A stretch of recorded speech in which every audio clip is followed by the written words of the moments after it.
გუგა ერთმანეთის პარალელურად საქალაქო სასამართლოში ნანუკა ჟორჟოლიანის და ვიკა ბუკიას სასამართლო პროცესები უნდა დაიწყოს სულ რამდენიმე წუთში.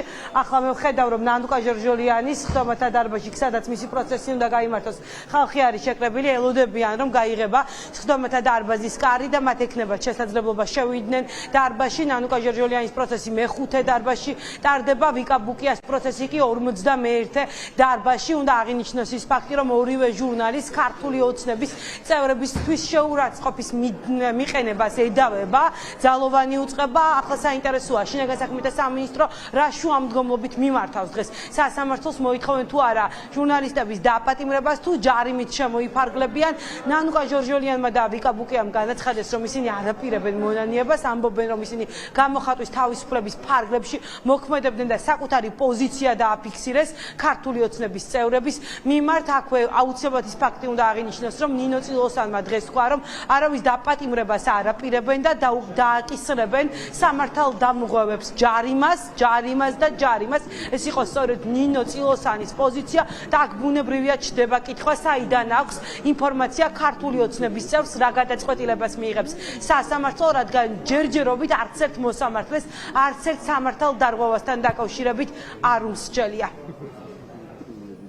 მიჩევის მარიამ ლაშხი, რომელმაც მართლა არ ვიცი რატომ ჩაიგდო ესეთ მდგომარეობაში თავი, მიჩევის სიტყვის გამო მონა და პრინციპში ამ ჩივილების შემდეგ 3 დღეა შევდივარ სოციალურ ქსელში და მარტო ვკითხულობ იმას, რომ მარიამ ლაშხი არის მონა. ამას წერენ Facebook მომხმარებლები და არ ვიცი, როგორც ჩანს გულით კივა ძალიან, რომ ჩვენ ამას ასევე ეძახით მას, მაგრამ თვითონ შემოგთავაზოს ვერსიები, რა დავუძახოთ ადამიანს, რომელსაც საკუთარმა პარტიამ ასე აბუჩა დაიგდო, რომ ბოლო 10 დღეა ქალზე წერენ, რომ არის მონა და სამშობლოს მოღალატებ. თუ ჩემს Facebook გვერდზე გაჩნდა ვიდეო, სადაც ბოდის ვუხდი მარიამ ლაშხს, იცოდეს, რომ გამიტაცეს ვაკის საცურაო აუზიდან.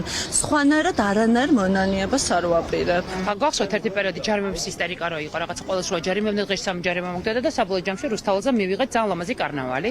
და დღეს ყველამ ნახა რაღაცა გამოსავალი და ლამაზი ნიღბებით დადიან. გამოსავალს ყოველთვის ვიპოვით. როგორ შეიძლება თუ მაგალითად ლაშხს თუ ბატისმაილი ეწყინება, მე რაღაცა შეიძლება მოვიფიქროთ სხვა სმაილი, რომელიც ეს ხო სიგიჟე, ამაში ხო არ უნდა შეყვა. გამორიცხული რომ ამაში შეყვა, გამორიცხული რომ ამას დაექვემდებარო და დაემორჩილო, თან აი აქვე მინდა რომ განახოთ ვინ გვიჩივის.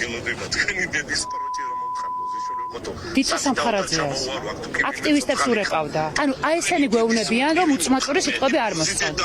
გასაგებია, რომ დიცა სამხარაძემ ეს მაშინ ჩაწერა, როდესაც კანონი მიღებული არ იყო, მაგრამ ეს ხო მათი მორალია. ჩვენ ხო ყავალაშვილი იმით დაგვამახსოვრდა, რომ დაიგინა პარლამენტში, ეს ხო მათი მორალია და თია წულუკიანი 2019 წელს ხო გვეუბნებოდა, რომ უწმაწური სიტყვები რომ აიგრძალოს, ყველა ციხეში წავალთო.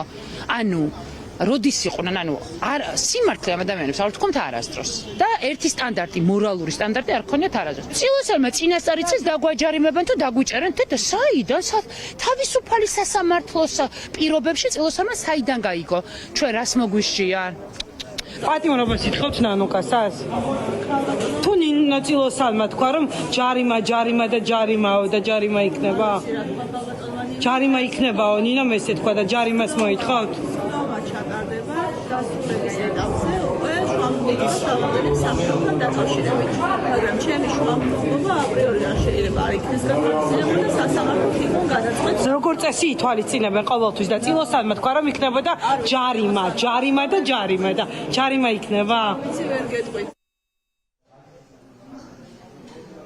შინაგან საქმეთა სამინისტრო ჯერ არ ამბობს ჯარიმას მოითხოვენ ჟურნალისტებისთვის, თუ პატიმრობას 45 დღიანი ვადა არსებობს ადმინისტრაციული პატიმრობის, სხვათა შორის ქართულმა ოცნებამ 2015 წელს პატიმრობის ვადა 15 დღეზე ჩამოიყვანა ადმინისტრაციული პატიმრობის და მაშინ ამაყობდნენ, რომ ნაციონალური მოძრაობის ხელისუფლების პირობებში ადმინისტრაციული პატიმრობის ვადა იყო 30 დღე და მათ შეამცირეს, თუმცა ახლა ბელორუსს და რუსეთსაც კი აჯობა ოცნებამ, რუსეთში 30 დღიანი პატიმრობა აქვს ადმინისტრაციული წესით დაკავებულებისთვის ბელორუსში 25 დღიანი ქართულ ოცნებას 45 დღიანი ვადა აქვს განსაზღვრული ადმინისტრაციული სამართალდარღვევისთვის. საქალაქო სასამართლო ყურადღების ცენტრში არის დღეს მთელი დღის განმავლობაში, თუმცა ბოლო ნახევარი საათი აქ შეინიშნება განსაკუთრებული მობილიზება პოლიციელების, გელაზის უწყების წარმომადგენლები არიან აქ როგორც საპატრულო, ასევე კრიმინალური პოლიციის წარმომადგენლები და ჩვენ დღეს დავინტერესდით ხომ არ უკავშირდება მათი მობილიზება მათედევიძის სასამართლო პროცესს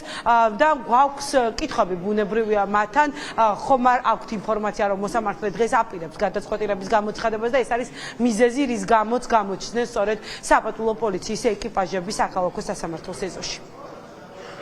რაგიძლიათ გითხრათ რატომ არის ეს მობილიზება სასამართლოში? საზოგადოებრივი წესი დაცვის მიზნით.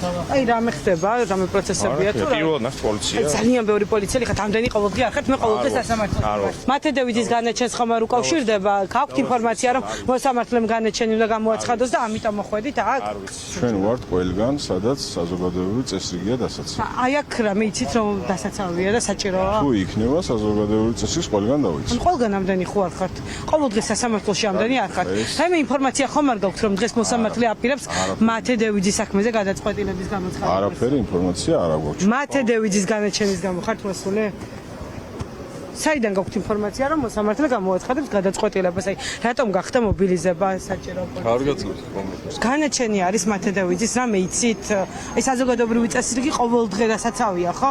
სასამართლოში. ამდენი არასდროს არ ხართ. განაჩენს საუბრობთ ხა საფრთხეებიდან გამომდინარე ვართ როგორც ყოველთვის. რამე აქციაა და როგორც ყოველთვის უსაფრთხოებიდან როგორც ყოველთვის ამდენი არ ხართ ხოლმე და ამიტომ უსაფრთხოებიდან გამომდინარე ვართ.